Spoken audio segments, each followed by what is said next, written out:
Yeah, and morning, everyone. There's a little recording notice, and I think that keeps happening as people join. So do just bear in mind that might pop up every now and again.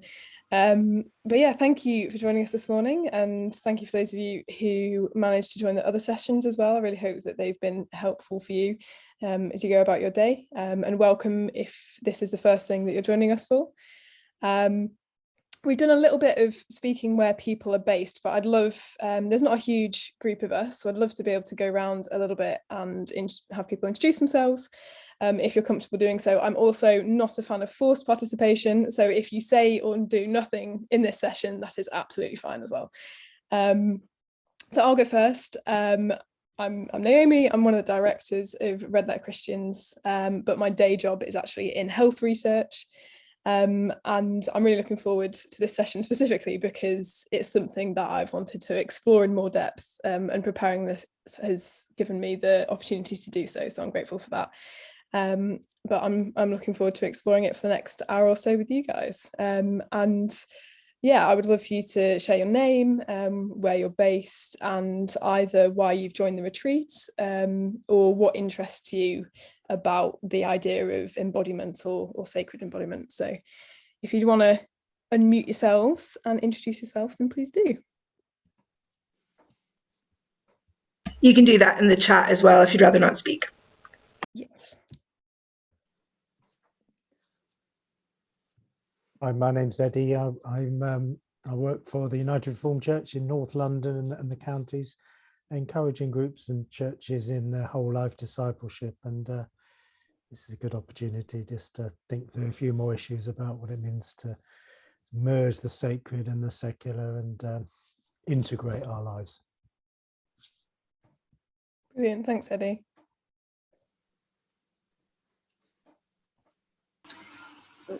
Hi, I'm Faith. I'm from Birmingham, and I'm part of Inclusive Gathering Birmingham and also Red Letter Christians. And I'm interested in embodiment because I'm currently a PhD student in theology at University of Birmingham.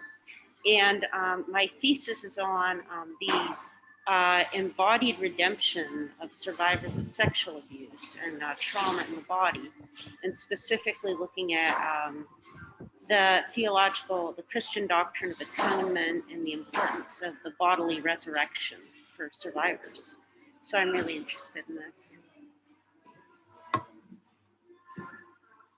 Brilliant. Thank you, Faith. And yes, I'm really grateful that you're here and for everything that you bring to these conversations as well. So I'm not coming at it from the perspective of an academic theologian, but it's brilliant to have you here to be able to share from your perspective as well.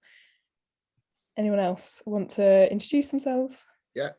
Hello, I'm David Derbyshire, but I'm from Birmingham, and I'm also part of Inclusive Gathering Birmingham. I run an organisation, Asperger's Heroes, that coaches and mentors adults on the autistic spectrum. So applying, I'm a great believer in that there isn't a sacred and secular divide, that everything we do is spiritual. And so it's very interesting to see how this applies both to me personally, to help other people as well. Yeah. Thanks, David. That's me. Phil, do you want to? Hi, I'm Phil. I co-lead a thing called Lee Abbey Small Missional Community in Bristol, and I have dyspraxia, and I have a child who is transgender, and we are in ongoing conversations about the things about what bodies are, what they're meant to be, and this is something that I've been thinking and reflecting on for a while, and reflecting on what is disabled about my body, and what is disabling about the community, and all of that kind of stuff. So I'm very interested for lots of different reasons, and I've been involved with Red Letter Christians before, before we came to the UK and know Mr. Campolo a bit. Did you get that name? Did you get that name? Yeah. Brilliant, thank you, Phil, and yeah, thank you for bringing your perspective into this conversation. I'm sure we've all got shared and different interests in this, and it's fascinating to see different people's takeaways, even before we even started, on what this conversation is going to bring to them. Anyone else want to? David.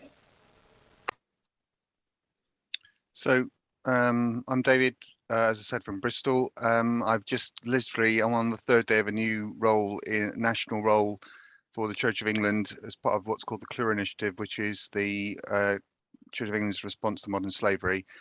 Until about 10 days ago, I was the team leader for mission in the Diocese of Bath and Wells, and in particular, I was leading on the Living in Love and Faith work in the diocese, and helping the team of advocates and facilitators to get that agenda. So I suppose that's the live bit for me. I am struggling a bit with this retreat, which I got to hear about quite late on, I think hopefully via Philip on a local post in Bristol. But I can only find the 2021 sessions. I can't find the details about these. So I just came on hoping to understand what sacred embodiment was. Anyway, so that's why I'm struggling. I actually this morning was following the 2021 timetable, and so couldn't understand why I was turning up so late to sessions and things. So anyway, there we are. But really pleased. I think it's a really massively important thing. I worship at a Catholic church in the very centre of Bristol, St. Nick's in Easton. I'll just jump in. David, I'll post the link to all the proper stuff for this year in a moment.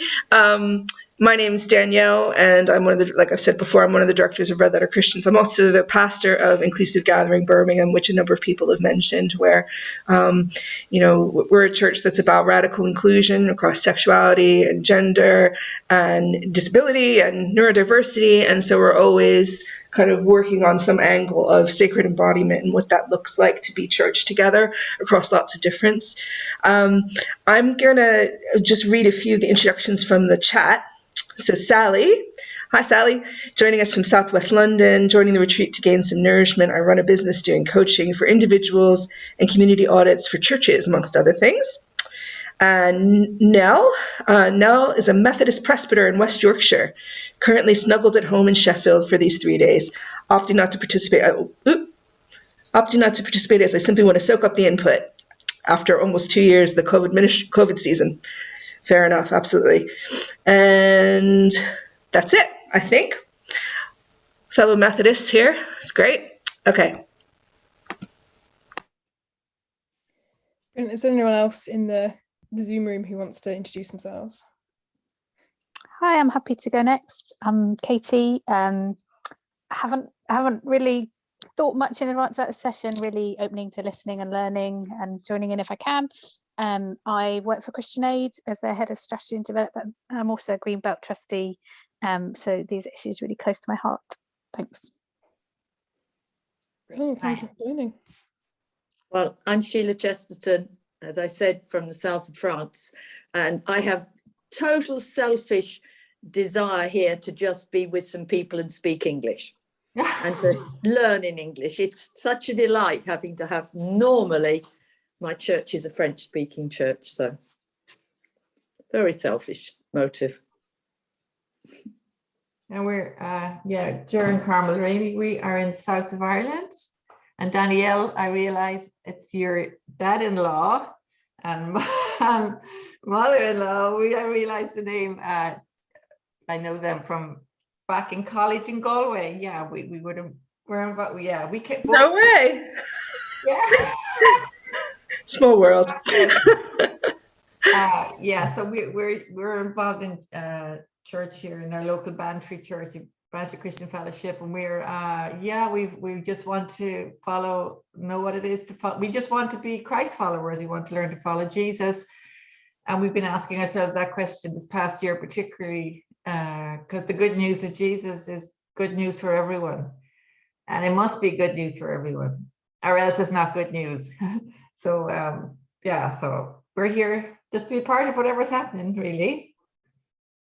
Brilliant. Thank you so much for joining us. It's so nice to have you. And it's lovely that we've got some people from not just England as well. We've got South France, Wales.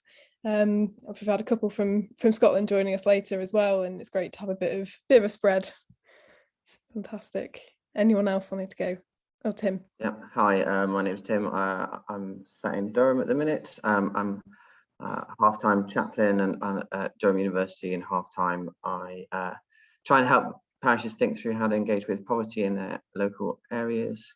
I am interested in sacred embodiment as a topic. It's something that I've kind of come across a very little bit, and it feels like a largely neglected thing. So I'm very much here to learn. Fantastic, thank you. I'm Carolyn. I'm a Baptist minister in Warrington. I'm here because I just fancied a retreat, some time out of normal. But my call to the church here, in particular, was to help them engage in their community and live faith out in practice and make a difference where we are. So that's my connection with this week.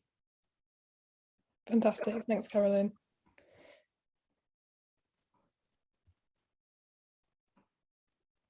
Can I go next? Yes, Charity. I am Charity. I am a Methodist presbyter, and I'm currently serving in the Cambridge Circuit.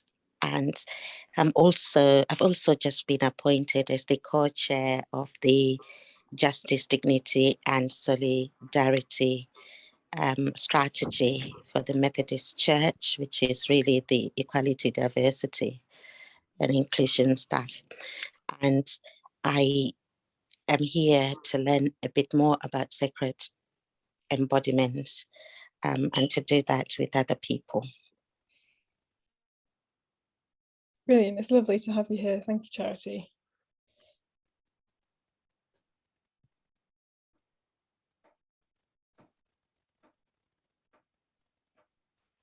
I've lost track of who has said what, because it's been so lovely to hear from everyone and see everyone. I'll give a couple of minutes in case anyone has missed or wants to go.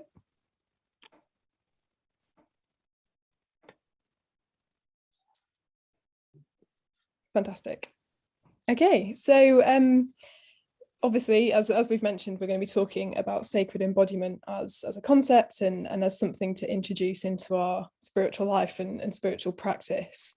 And if you've joined one of our book clubs before, I'm going to be following a fairly similar format to that, in that there's a book that I'd really like us to explore in more detail.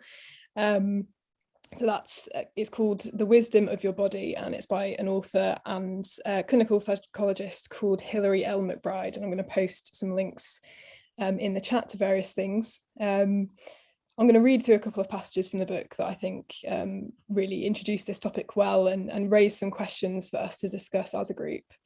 And after that, we're going to introduce some practices that we can then go away and try ourselves to practice this embodiment. So I'll invite you to choose a couple of those to go away and try for the last part of the session. And then if we're doing okay on time, there'll also be space to come back and talk about how we got on with them, but we'll see how we get on. I'm going to post two things in the chat. The first is a link to the author's website, just so that we're firstly paying her due credit, because I'll admit I started planning a session, found this resource, and then was like, well, this is just good and let's just focus on this because it's going to be better than anything I come up with myself. And then secondly, I've obviously didn't do enough forward planning to make sure anyone or everyone had read this book beforehand. So I've posted a link to a page on our website where I've copied out the excerpts that I'm going to be reading, because I know some people would prefer to have them in front of them. It's password protected, so the password is there as well. And so that'll just allow you to see these excerpts from the book and see the questions that we're going to ask after each section as well. So I'll give you a couple of minutes to access that if that's something that you want to do. Give me a thumbs up if you manage to as well. Fantastic, thanks, Faith.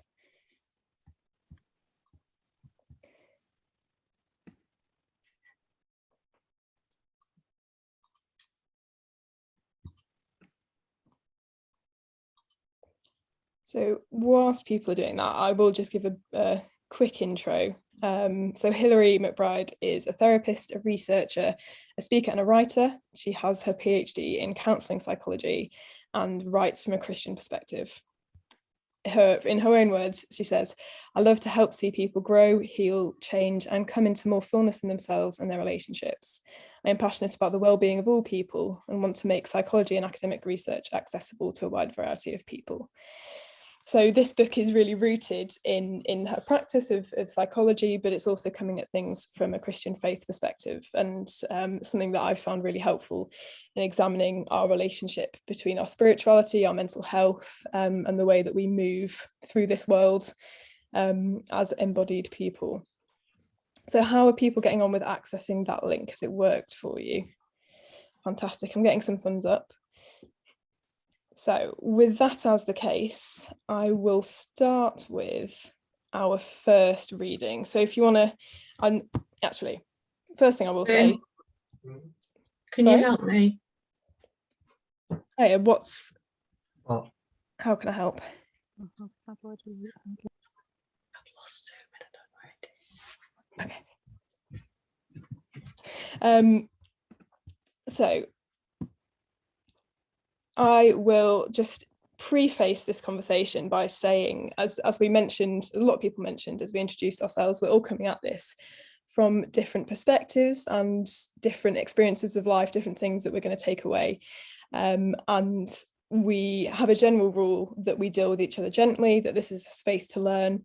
I'm really looking forward to hearing from lots of different people's perspectives on this, but also if any of this gets too much, if it's a bit personal, if you need to take a time out, then please do so. You can, you know, if you need to leave. If you need to just turn off your camera and walk away, then do that. Just want to give you the space to behave and respond however feels most comfortable and natural to you. So that being said, I am going to start with reading the first little bit of the book.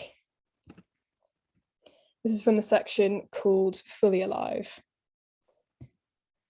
For some of us, the complexity and richness of being fully alive is difficult, and we struggle to consent to all it holds.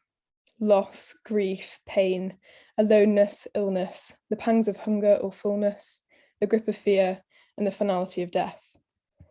In fact, we may even be trying to avoid feeling these things at all costs. But in the process, we also lose access to the beautiful things that come with being fully alive in our bodies. Pleasure, joy, energy, connection, sensuality, self-expression, creativity, being held, and savouring the sun's warmth.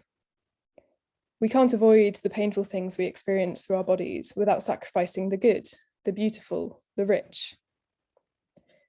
But we did not find our way to a disembodied existence on our own. We had centuries of help. Plato, Descartes, and Gnosticism suggested that the body has needs and limitations, but that truth exists in the mind. The goal is to leave the body, rising above it to find that our being now exists in a space not weighed down by the realness of flesh and blood and pain and death and desire. Over time, this line of thinking became the foundation of our common discourse. Through our language and thought, we have carried on this disconnection. Still, none of it fully removes us from this essential truth. We are our bodies. The body is central to our experiences, to our sense of ourselves, to our autobiographical narratives. The body is the only way we must move through life. Yet research about body dissatisfaction and body hatred shows us that most of us, up to 90% of those of us in Western culture and in communities touched by globalization, inclusive of men and women, loathe our bodies. Numbers this high and this pervasive among both men and women have led researchers to characterize the Western relationship with the body as normative discontent. So normal, we can forget there is any other way to relate to our bodies individually and culturally. We've been taught to see our bodies as objects, as appearances to evaluate, and we get frustrated that our bodies are different from what we've been told they should be. Not white enough, able enough, straight enough, male enough, old enough, young enough, thin enough, muscular enough, not ever quite enough. The list of not enoughs is endless, and it's costly. It's a form of hand-me-down shame that robs us of time, money, opportunity, and energy. But ultimately, what body hatred costs us, individually and collectively, is the fullness of life. We lose out on the goodness that comes through our body. And if we are our body, we miss out on experiencing our own goodness and the presence and wisdom that comes from deep connection to ourselves. We also lose out on connection with others. There is so much goodness within and between us because of our bodies, the bodies we spend so much time trying to get away from, control, or blame. Learning embodiment, how to be in our bodies in a way that protects us from body shame, requires more than just thinking differently about our appearance. It requires curiosity, attention, sensation, and acceptance, which then allows us to develop a healthier and more sustainable relationship with our body as a whole. This relationship with our body includes our appearance, but also requires relearning how to experience the body from the inside out. Being in our body gives us access to all the wisdom that our bodies hold. This allows us to know ourselves more fully, experiencing ourselves as good and sacred, and hold safety within ourselves no matter what happens around us. Embodiment is a way to heal the mind-body divide we experience within ourselves and, more systemically, within Western cultures. To do so, we need to understand the self as a body. Our body and our personhood are so intimately connected that they can never be separated. We are not just a mind or brain carried around by a meat puppet of flesh and bones. Embodiment is a kind of remembering of who we really are, because what we picked up along the way was disembodiment. But disembodiment is not how we came into the world. It can be unlearned, while embodiment, our birthright, can be remembered. So embodiment is a coming home, a remembering of our wholeness, and a reunion with the fullness of ourselves. Embodiment coach and author Philip Shepherd says it like this: if you are divided from your body, you are also divided from the body of the world, which then appears to be other than you or separate from you, rather than the living continuum to which you belong. Experiencing this connection between our body and mind has profoundly significant political, relational, philosophical, ecological, and spiritual implications. It changes everything about how we experience ourselves and others, drawing us into deeper wisdom and often providing us with insight that a fragmented way of being could not produce. In this culture, it seems we have started to recognise this unease and fragmentation. In our desire to experience wholeness again and remedy the poverty within our context, we have looked to other cultures and traditions, typically those of people of colour, for their wisdom, embodiment practices and insights, for example, yoga, tai chi, martial arts and breathwork. We must speak about embodiment whilst acknowledging that these are not new conversations or practices. Otherwise, we rehearse the systemic wounds that divided us from ourselves and each other. Our individual healing can't happen without addressing our need for collective healing, culturally and as a collective human body. If bodies are not bad, but are instead the seat of our spirituality, then this has implications for justice work, where we recognise the institutional and political disappearance and marginalisation of certain bodies and attune compassionately to our bodily selves. It means that, as the first century mystics wrote about, we must take care of ourselves as dwelling places of the divine and work against systems that erase and oppress other temples of the divine. It means becoming aware of the parts of us that we have enjoyed power and that feel the need to defend it for fear of losing it. It means working to transform those parts within us so that they can join in the work to equalise the power imbalances that we have benefited from as a body. So I'm going to post a few questions in the chat and give us a few minutes to reflect quietly by ourselves. And then I'm going to introduce you to share your responses and anything else that's been brought up from what we just read.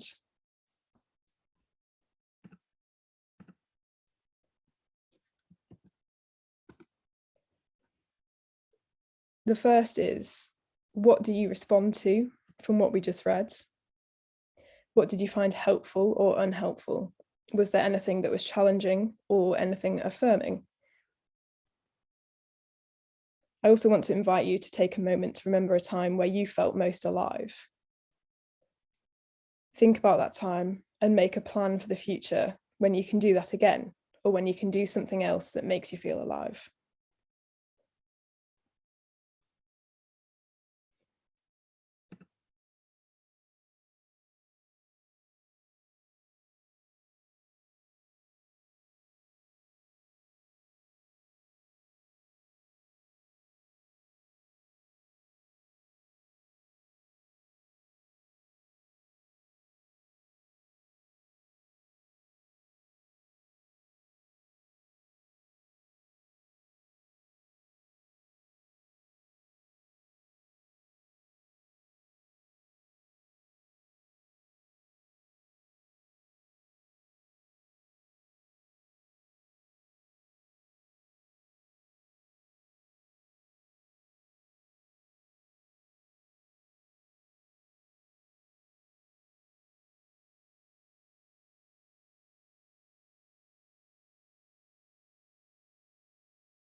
Does anyone have anything they're willing to share in response to those questions? And please feel free to use the chat as well as unmuting yourself. Yeah, I can share something. This is maybe a little bit cheating because I was actually just this morning in my thesis, the section I'm working on is reconnecting self and body and the role of remembrance in that. So this is very relevant. So one of the things I actually am challenging a statement that she made looking at trauma literature, which is this idea of embodiment is remembering the state of wholeness. What we find from trauma literature, like in The Body Keeps the Score, is remembering is actually, it's really complicated. And like this idea that like we have this like whole self inside us that we can remember and go back to, trauma theory kind of blows that out of the water because the self becomes fractured in trauma. And one of the things like Shelley Rambo writes about is you go back to a self that was. So there's when we think of remembering, I think of it as re-membering, as like being membered again. And so that only comes through interaction with others. So the only way we can, it's not about remembering this perfect past self, like this in Christianity, we could think of a restorationist view. It's actually we co-create one another toward redemption. So we can only co-create ourselves toward a future end. So that's what I think. Thank you, Faith. Yeah, I think that's a really important. I love what you said there about we help co-create one another, and I think there are limitations to this in the sense of how we understand ourselves as individuals, and of course we have individual bodies and rights over those, but we are part of a much broader system on which we rely on to live and to be created, and I think that's really important. So thank you. Yes, Sally, I think you unmute yourself first. Yeah. I mean, I think it's interesting and was useful in a lot of places. Something that struck me, though, was although it was distancing itself from the idea that the kind of idea of the mind is higher and where the spiritual is, it still just looked at the body and the mind. It didn't look at the soul as a third dimension. And so it was still kind of seemed to be holding on to some of that history stuff. And I don't know if people are familiar with the genderbread person, which is kind of about the fullness of people and useful for understanding particularly how it relates to trans stuff, but I kind of just felt it was only going a certain way, but missing the fullness. And in some way, if we look at that on a societal model, actually, yeah, that missing bit of the spiritual is then there. Thank you. Yeah, I will also say that obviously I haven't been able to give a full, the whole book I think does go a little bit more into that kind of depth, but I think you're right that she's clearly and a lot of people will understand this from coming from that place of understanding things as very separate and moving towards something else, but you still understand what is happening and what's new through that same old lens, I think, which can keep the division in a way that might be unhelpful. Yeah, Katie. Thank you.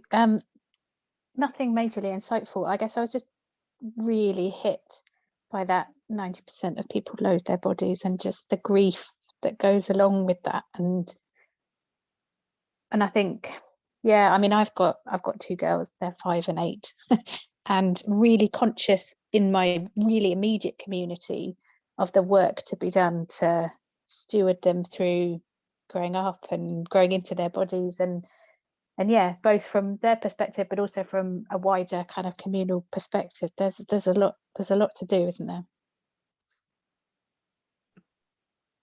Absolutely, yeah, thank you for bringing that. I'm sorry, didn't mean to cough to introduce myself.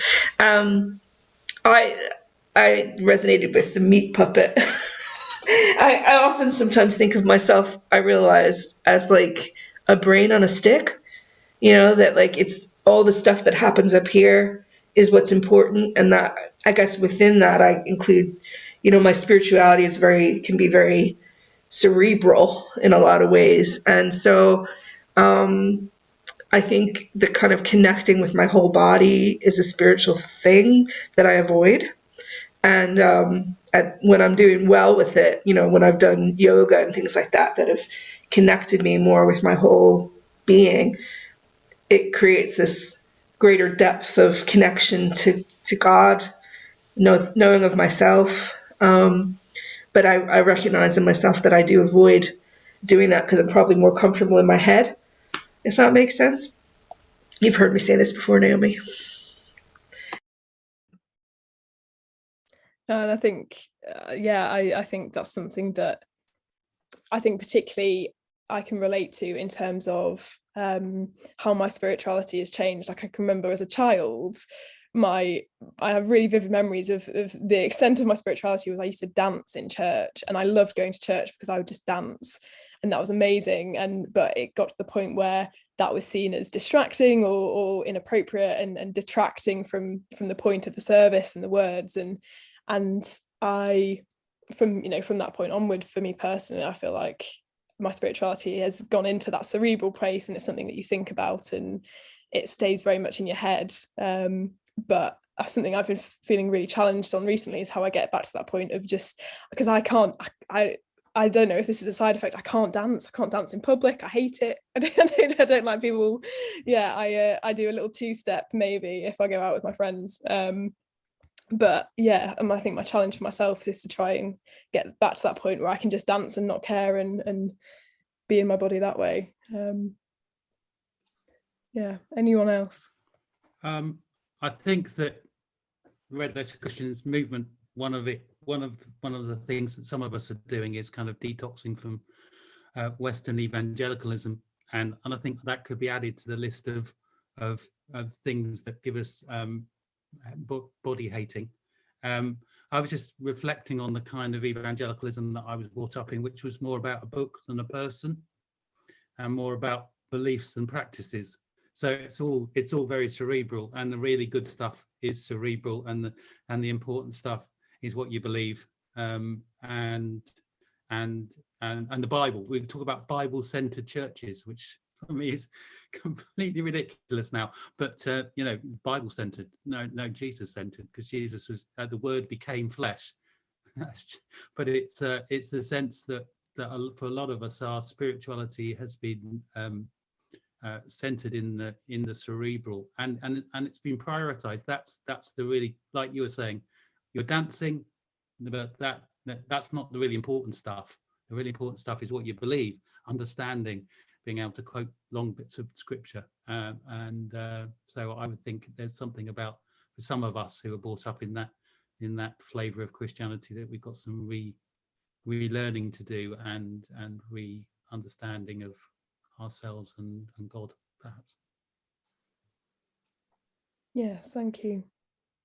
So I've got Nets and then Tracy and then Sheila.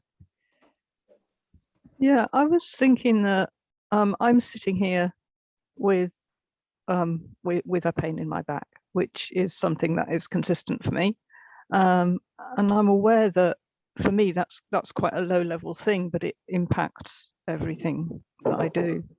And there are lots of people who have much more severe issues around their health, and that whose bodies, it's not a matter of I don't like my body because I've been conditioned to not like it, but it's because I am convinced that my body doesn't like me. And but so learning to I don't know, accept what our bodies are, or because our bodies change with time as well. Mm-hmm. We've been through so many different changes in our bodies, and I don't quite know how that fits with this, because to try and remember the embodiment of my youth. I mean, I'm not, I'm only 60, but to try and remember my childhood embodiment wouldn't be appropriate. I can't dance as I did as a child, but I can. I think it's a matter of working on what I can still do. So when that question came up about what do we like doing, well, where do we connect with God? I connect with God when I'm out in nature and when I'm walking, maybe sometimes even cycling, things like that. So the sorts of things that stop my body hurting, I can then go and maybe those are the things that I need to do to become more embodied. I don't know.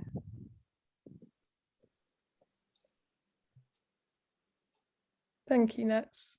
I'm keen to allow Tracy and others to speak. I guess following on from what Net said, I think some of it is not just about kind of being aware of our body, but being aware of our body interacting with around us, isn't it? And sort of that for me, kind of going for a walk and sort of feeling nature and smelling nature, and that sort of raising awareness of that all being part of my spirituality. But no, I wanted to sort of follow on from what sort of Katie said in terms of what really struck me is I've got a teenage daughter, so she's very much into kind of like being very aware of her body, and her friends are, they're discussing, makeup and clothes and things. And yet at the same time, these teenage girls are very spiritually aware and wanting to explore things, and they will do yoga, but I think sometimes it's not always helpful, because it sometimes is about kind of like, I've got to do this to better my body rather than to accept my body. So I think there's this kind of tension in terms of, not only have we got to become more aware of our body, but embrace it in a positive way, rather than it just adding to that negative idea of kind of what our bodies can and can't do. I think that's a really key point, both what Net said and what you've just said, in terms of that acceptance of these practices aren't something that you add on to, like you say, to better yourself, or to it's not like exercise or our relationship to that, which is I have to do this because it's going to make me better afterwards. Yeah, I think there's our relationship with a lot of things that are there to quote unquote make us better or improve us are actually really unhealthy and detract from this acceptance of ourselves that's really needed. Yes, sorry, I'll stop talking as well.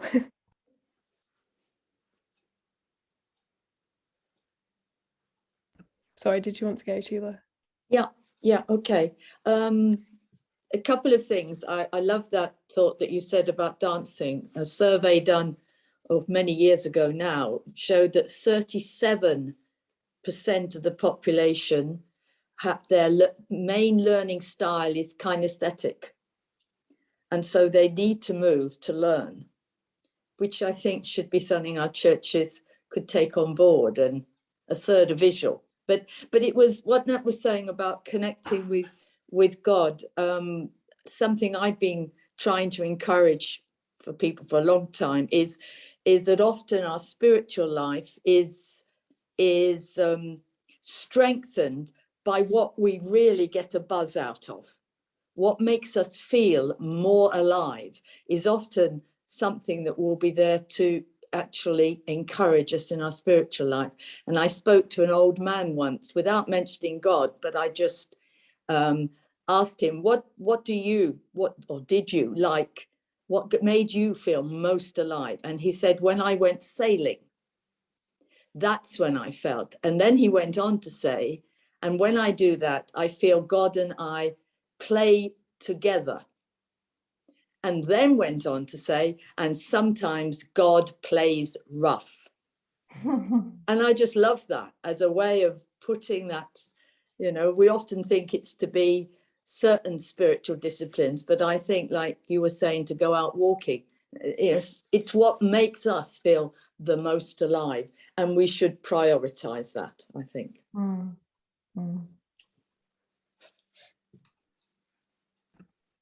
I love that. David, you've had your hand up. Do you want to share? Yes, reiterating some of the things that have been said, but one of the things that why I think I've become more aware of my body over the last few months is that I've been actually running and teaching a course on aging well on the autism spectrum for autistic people. And one thing that really challenged me was, doing it quite holistically on the different aspects and going physically, mentally, emotionally, and socially and so on, that the physical one really challenged me in that I was thinking, I don't look after my body. I've become very sedentary, and I've begun to build up a habit of walking regularly. And that really fits in with what people were saying about the walking being where they connect with God, and realizing prayer is not just talking to God, but prayer can be that physical act of walking, and especially around nature, and especially around trees, I found. And one thing that I've experienced in the past is just being around trees. I really feel what's called resonating with trees, which is something neurodiverse people sometimes experience. And I've experienced it as a child, and I'm beginning to experience it again as just walking around in nature, which is really sort of connecting with the trees and seeing the world from their viewpoint. And in doing that, there's been that challenge to do that every day, and finding that physical aspect is the spiritual aspect, and just reiterating that it's not just mind and body, and perhaps the soul is part of our emotions, or our emotions are part of our soul. There's different ways you could see that, but all them parts are our emotions, our soul, and that is somewhere where I felt I've begun to come alive in those walks, in experiencing something. And one of the challenges is that this year I enter a new decade of my life, and got a significant birthday coming up in the middle of this year. And it's thinking, what do I want to, and I'm just thinking, having done that aging well training, what do I want to take into my next decade? And what do I want to leave behind? And I think one thing I want to take in is that practice of walking and being in the zone, and seeing that as prayer when I'm doing that. Yeah. Thank you, David. I think that and what a few people have said have really, I personally really relate to connecting with nature and using that as a basis for this kind of embodiment practice. And I think it just reminds us of our, the fact that we are physical and interact with the world in this very unique way, and the world nourishes us and we nourish the world in our best days. And I think that's something that's really special to remember. Carmel and Jay, you've had your hand up as well. Yeah, this resonates with all of those comments and everything that's being shared. And when you were reading that bit at the beginning there, what came to me was just those words of Jesus: unless you become as a little child, you can't enter the kingdom of heaven. And I thought of the child completely, the young child, and the young child in us completely accepts we're in our bodies as little children and we don't know anything else. We're just happy to be alive. At least that's what it was for me at the very beginning, early on. There's just that complete wholeness, and recognizing just that God comes to indwell us in our bodies and to make us like little children again. And that this really is the journey into wholeness.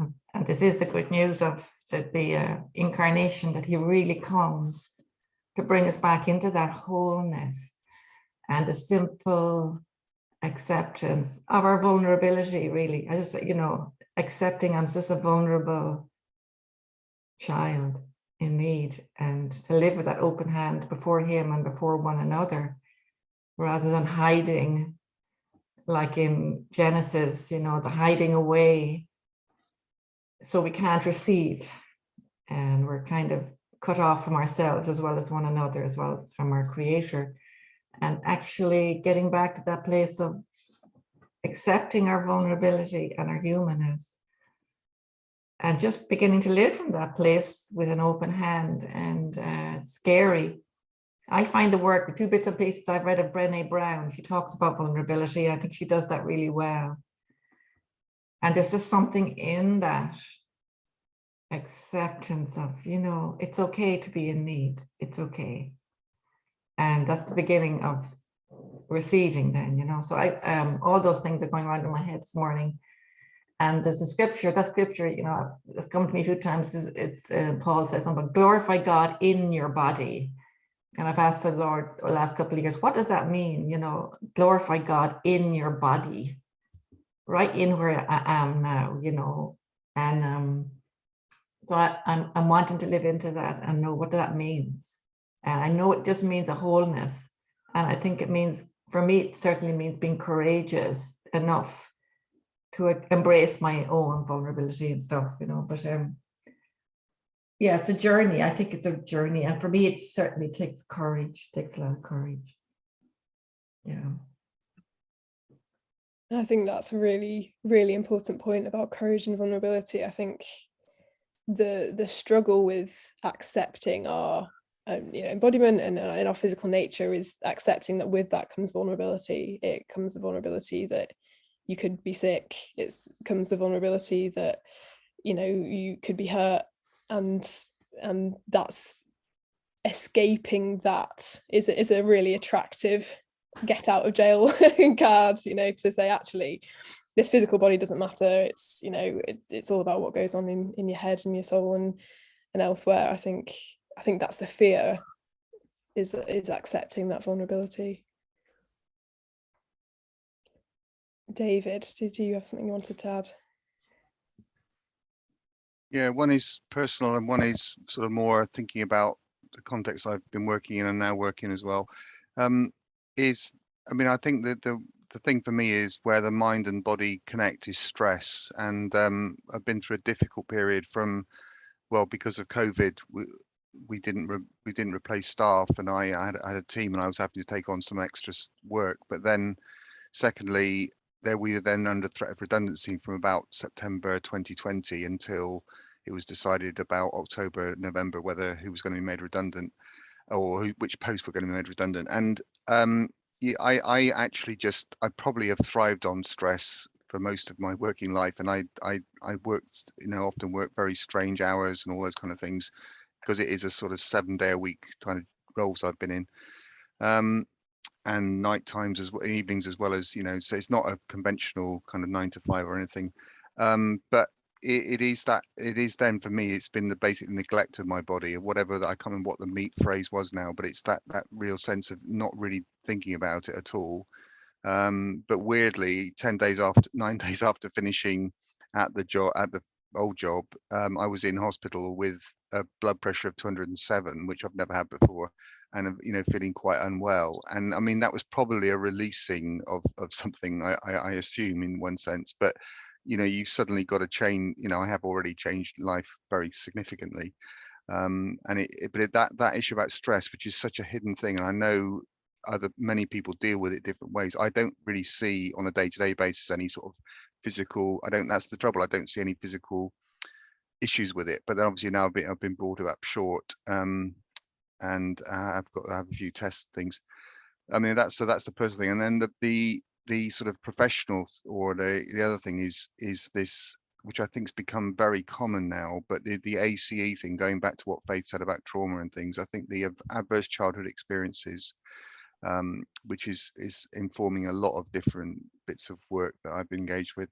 Those, if you can just say, I don't know, it's 2 out of 5 or 3 out of 8, I can't remember what it is. If you have those, the chances are your whole kind of physical, social, mental life is fundamentally altered throughout so it's like a physiological setting up of difficulty and failure. I mean, I don't know how, I'm not an expert on it at all, but I learned about it when we were looking at under 5s in a deprived part of Somerset a few years ago, and then it's just come back and back. And I just think that's what, it's a bit what Katie was saying about her daughters. How do you actually steward safety and development for all is a fundamental justice issue for me as well. Absolutely. I think what was said around being a child as well, by Carmel and Joe, that is such a huge part of a lot of kind of psychological work that's done is inner child work is the phrase, and working on things that you've experienced as a child, and adverse childhood experiences and others that have shaped how you respond to that childlikeness within you and how you are as an adult. And I think that it's very telling that we can really feel the spiritual basis of that as well as recognize that in the kind of medical side. Tim, you've got your hand raised. Sure, thank you. Yeah, I think I'm very grateful for all the comments, really helpful so far, and it's a really thought-provoking passage you've chosen for us to think through and discuss. So I'm grateful for that.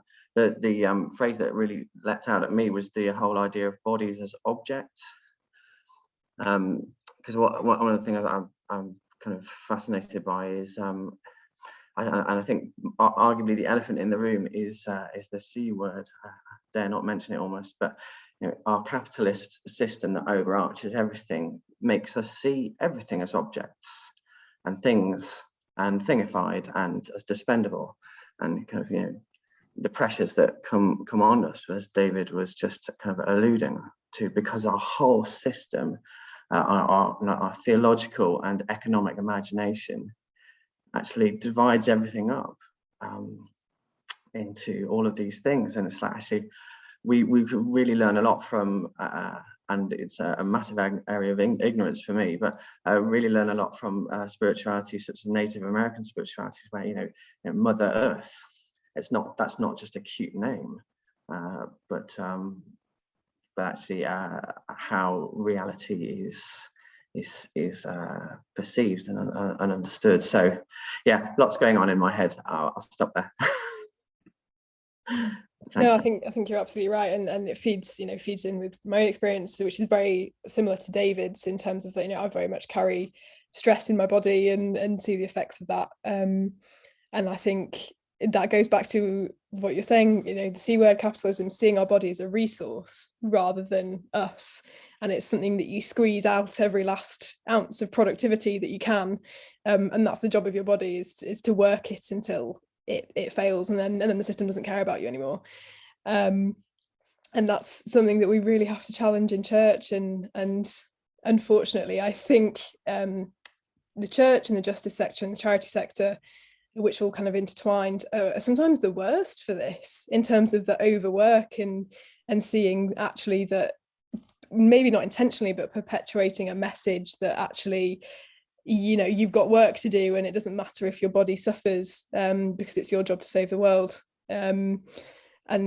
that's something that I'm really trying not to take on, working in the sector that I do. And I think I've seen it in the church. My parents were church leaders, and there's a reclaiming of our bodies as our own, that I think needs to happen. I was just going to echo that, and that's actually obviously, I don't know, obviously, but one of the reasons that we've taken the tack that we have with Red Letter Christians in recent times, in terms of even just how we're investing in this retreat, because we really recognize that lots of us are we're the activist types do take on what Naomi's just said, and I know I see it myself, and so kind of recognizing the need to invest in our spiritual resilience and our strength, not so that we can produce more, but just like to be reminded that who said good news, it has to be true for everyone. It has to be true for us, the people that serve other people, in order for us to be able to be purveyors of any kind of good news. But that's not the point. It's like God loves us, and so just sitting into that is so important to remind each other. Yeah. So yeah, it just kind of pinging back on that. I'm just loving this whole conversation, because like one of the books I'm critiquing right now is a Christian social justice book that talks about how we earn our own redemption, essentially, and it says it comes through refusing to give into the pain that holds us down. And it's like, how do you do that? There's not really a good explanation for that, but it's like you participate in your redemption when you refuse to be held down and engage in the work of justice. And it's like there's not that step of like, where does our redemption come from? And it's to me, the most embodied Christian practice is the physical taking of communion. And one of the things I most miss from pre-COVID is being able to share from one loaf. And I know different people have thoughts about whether the bread should be raised or like not, but I really like being able to take a big chunk of raised bread and dip it in the juice, because I'm Methodist, and just the tangibility of that. And that's why, for me, like the Methodist idea of communion is not just a remembrance in the sense of this is something we're thinking about, but real presence. And there's that really challenging verse in John when Jesus is like, if you don't eat my flesh and drink my blood, you're not with me. There's nothing more embodied than that. There's nothing more embodied than like the physical bodily resurrection. And so like I do tend to get a little bit I sometimes push back, I think, when progressive Christians are like, well, resurrection is a concept of what we bring about. It's like, yeah, we participate in it, but ultimately it's like, what is ultimately happening? It's like we have this promise of the bodies, renewed bodies that we see in Jesus's body. So yeah, to me, like, and I think evangelicalism isn't helpful sometimes because it conceptualizes a lot of this, but traditional Christian practice is really embodied. Absolutely. I think I've kind of refound an appreciation for the sacraments that I probably didn't have when I was younger, as I've been exploring this, as actually just invitations into that physical life. And I've noticed as well, I don't often pray the Lord's Prayer, but we were invited to kind of do a reflection on it at something I was at a couple of years ago. And just the line, "Give us today our daily bread," rather than, again, conceptualizing it and what could bread mean? And what if it just means bread? What if it just means we need something to eat because we're human and this is how we work? And just kind of, again, taking, you know, a lot of things are a metaphor and can have multiple meanings, but sometimes the obvious is beautiful as well. And just eating bread is great.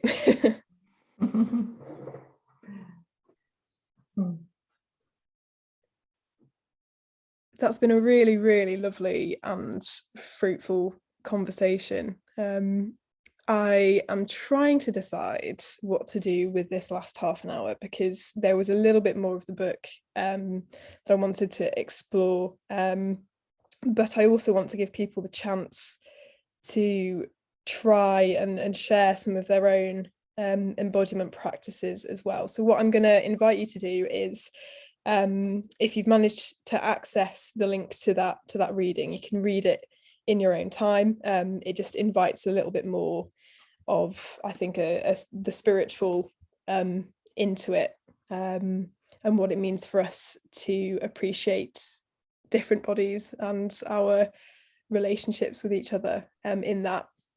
But what I think I'm going to do is, so finish that in your own time, read it, let us know what you think if you want as well. But what I'm going to invite you to do is take the next half an hour on your own and to try a practice that invites embodiment. So I've got 4 suggestions, but I'm happy for other people to add their suggestions in. We've already had people talk about how going for a walk helps them, and we've got a walk later on today which you can join in as well, and Danielle's put the details in the chat. We've talked about eating, and so if you want to just grab something to eat and eat mindfully, that is an option as well. But I've got 4 choices or suggestions with links that explain them that I'm posting in the chat. So the first is a breathing exercise. It might be one that you've come across before, but it's called box breathing. And it's just a way to become aware of your breath and breathing in a slow, controlled manner, reminding you of the importance of your breath and feeling it fill your body. The second is a social media detox. So if you're aware of your social media use and you know that it's not something that makes you feel that great, it gives you some suggestions on how to either set some time limits on your phone so that you're not on it all the time, or to simply remove accounts that don't make you feel good about yourself or your body, so that you can take those out of your daily viewing. If, like me, you struggle sometimes with anxiety or your mental health, there's an option to create a sensory toolkit for grounding. And this is the process through which so how I would explain it for myself is when I'm too in my head and my thoughts are racing and my anxiety is bad, it's a thing that you can grab with activities and things to touch and smell that bring you back into your body and bring you back into the room. So there's a little explanation of how to build one of those. And then the 4th is just some instructions on how to give yourself a foot massage, because that's nice. And it's good to take care of your body in that way as well. So those should be in the chat now. Feel free to, you can, if you want to, I'm going to say you can choose one and go away and try it. If you run out of time, don't feel the need to stop and come back into the call. But if you think it would be helpful to come back into the call to describe how you get on, how it felt for you, to debrief, then that is an option as well. So if you want to rejoin for debrief, come back here at 10 to 12. If you don't, thank you for joining us. I hope it's been helpful. And I hope, yes, Faith, keep your shoes on in Starbucks. Yes, I hope that, yeah, it's been helpful for you, and that we'll see you at things for the rest of the day. But if you can't, then thank you for joining, and good luck with the rest of your day. Sorry, Katie, yeah. Hi, yeah, you said about any other quick suggestions, and I just wanted to share two. So one, I kind of only noticed how good it was until it's gone. So again, related to my children, when they couldn't read the screen, I had to spontaneously work out actions to some very complicated hymns, but actually in the process of physically miming, or, you know, trying to find words for yeah, was just really helpful for me. So a lot of you sound like you like music, so if there's a song of worship or something, just try and do some shapes that kind of might match it. And the other thing was actually something that happened in a Greenbelt service. I think Nadia Boltzweber did it, and it was a reflection, just thinking about a memory or a good time, something that you've really enjoyed, but thinking about your body's actions in it. So, you know, even if it's just the cup of coffee you had this morning, the hand that reached for the mug, the foot that took you to the kettle, the feet that took you to the kettle, the digestive system that let it take it in. So actually really thinking through the physical elements of something. Could be trivia, or you know, maybe it was a party or something magnificent. But yeah, those two things kind of popped into my mind when you said, are there any others? Brilliant, thank you, and feel free to post those in the chat as well, so people can spend them. Brilliant, yes, dancing whilst nobody's watching, absolutely. That was something that's been suggested a lot, and I felt embarrassed suggesting that to people, but I'm so glad that you have, and that shows my own barriers that I need to get over. Fantastic. So yes, please choose to practice, head off to give it a go, and if you want to rejoin to chat about it at 10 to, then please do.